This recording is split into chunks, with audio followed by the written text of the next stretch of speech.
Chapter 95 The Cassock.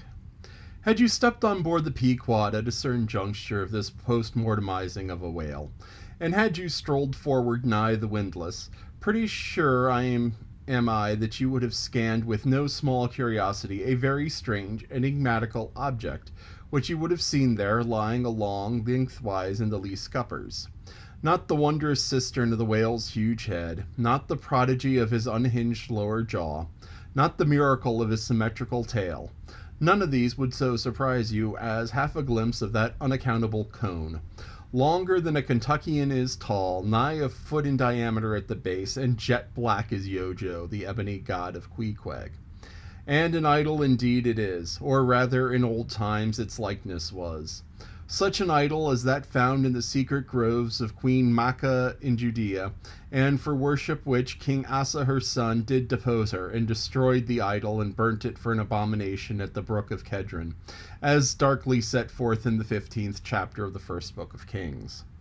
Look at the sailor called the Mincer, who now comes along and, assisted by two allies, heavily backs the Grandissimus, as the mariners call it, and with bowed shoulders staggers off with it as if he were a grenadier carrying a dead comrade from the field.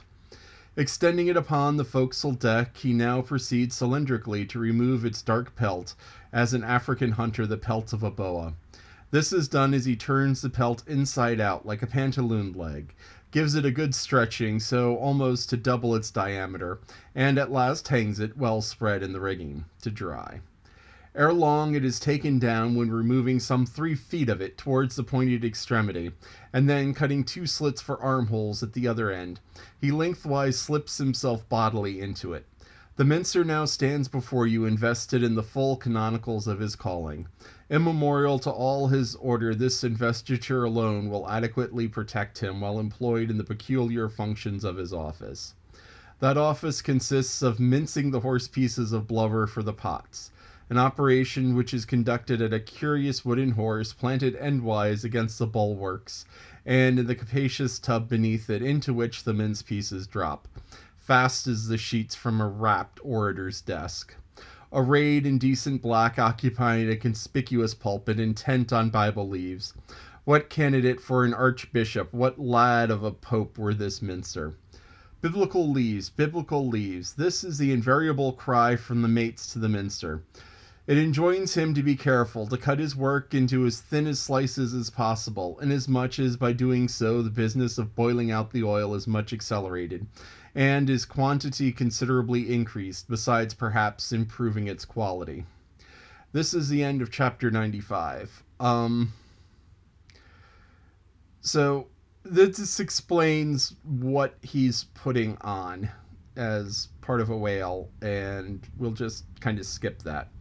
But we'll go on to the mincing of the blubber. So the blubber comes off in these huge big sheets, and down in the cutting room it's cut up into more manageable sized chunks. And here you have the mincer, who's in the process of taking these chunks and cutting them as thin as he can into like sheets of paper, and doing it as quickly as he can.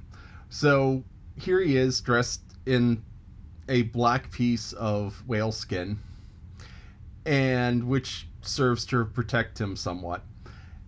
And he's chopping this blubber, and it's being described as being red sheets of sheets of paper from an order. So you have someone sitting here holding a sheet of paper, reading it, tossing the next sheet aside, reading it, tossing it aside, reading it, tossing it aside. Just mad reading and tossing of the papers, and so it just piles up in front of him. But he's doing this with the blubber, so he's cutting it thin, cutting it thin, cutting it thin, because the next step is going to be rendering. And rendering is like just pulling the fat out of it. So you heat it up, and the fat melts and comes out. And the thinner the sheets, the more fat cells which get exposed, which means the faster it takes on the heat, the more cells that are split, the more oil comes out of it, and you don't have as thick of sheets with stuff trapped in between, because you can take these thin sheets out and it only holds on to a little bit. While a big sheet, when it gets cooked down, has more stuff in between. So that was a really short chapter.